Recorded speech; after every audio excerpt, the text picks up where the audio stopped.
Welcome back. Christopher Scott has the Midday Sports Roundup.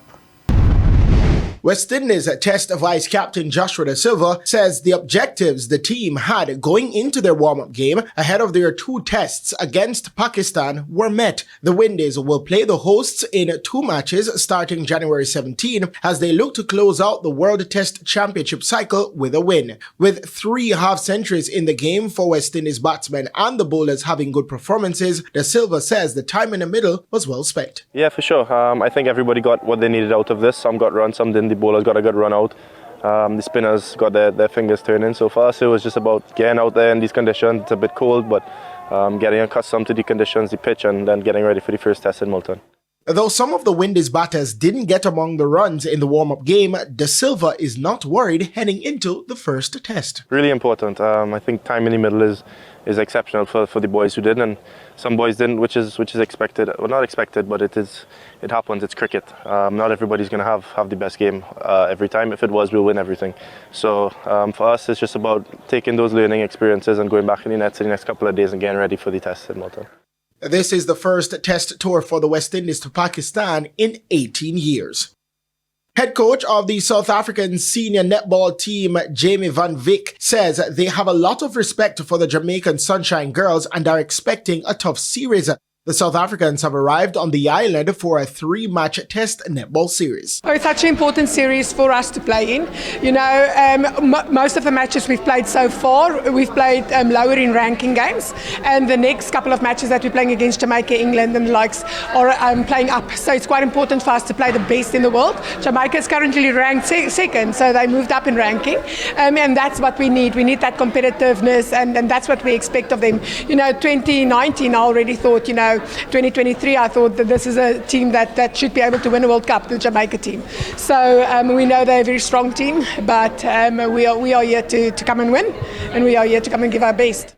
The 3 games will be played inside the National Indoor Sports Centre on January 18, 22 and 25. The under-21 team has also arrived in Jamaica to play the Jamaican counterparts. And finally, Portmore United had their first win in 8 games in the Ray and Nephew Jamaica Premier League after condemning Very United to a 2-0 defeat at the Wembley Stadium Centre of Excellence on Sunday. Tyreek Jimenez opened the scoring for Portmore before Tej Bryan closed out the win in the 53rd minute. It's a very good game. I think we entered their final third a lot. You know, could have scored more goals. But, as I always said, I don't think a player tried to miss a chance. So, you know, we got 2, and that's enough to win the game, but I would have liked more, but that's football. In the bottom of the table clash, Harbourview and Humberland both picked up a point after playing out to a 1-1 draw at the Harbourview Mini Stadium. James Thomas gave Humberland hope of lifting themselves off the foot of the table when he scored in the 24th minute. However, 4 minutes into added time, that hope was stifled when Tamar Lewis converted a penalty for Harbourview. It's unfortunate. We did enough to win the game. We took it to the last minute.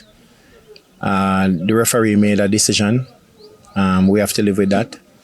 And we move on from here. At least we have stopped the losing streak, and it's a lot to build on. We have seen a lot of positive signs today. Defending champions Cavalier are back to winning ways with a 2-0 win over 10-man Dumbe Holding away from home. Meanwhile, Malines United's 2-game winning streak was halted as they were held to a 0-0 draw by Chapelton Maroons in the first of a doubleheader at the Waterhouse Mini Stadium. And in the late game at the same venue, hosts Waterhouse fell 1-0 to Tivoli Gardens. Action continues tonight with a doubleheader at the Anthony Spalding Sports Complex as Racing United could go as high as 8th in the table when they face table toppers Mount Pleasant. That match kicks off at 5 p.m. and at 7:45 p.m. third place Arnett Gardens will face off against Montego Bay United. Both teams are separated by goal difference. I'm Christopher Scott, and that is your Midday Sports Report.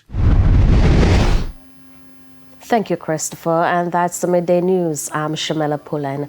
Join us at 7 for Primetime News. On behalf of the news, sports, and production teams, good afternoon.